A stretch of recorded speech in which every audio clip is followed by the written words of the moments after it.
In this video we'll look at the suspension and a few of the options surrounding it on this Horsch sprayer. Now each of these wheels has an airbag.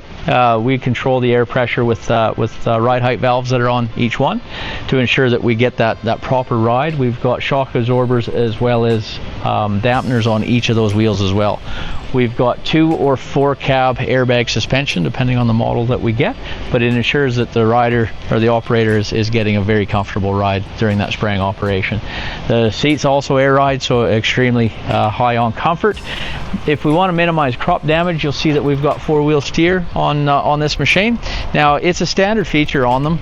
You don't have to use 4-wheel steer if it's not something that you need for your spraying operation, but if we're doing any kind of irrigation, row crop work, and we do want to be careful coming out of those rows, 4-wheel steer will engage under a certain speed, ensure that we're not trampling anything on the ends as we get into the next row. So lots of great features around the drive system of this machine.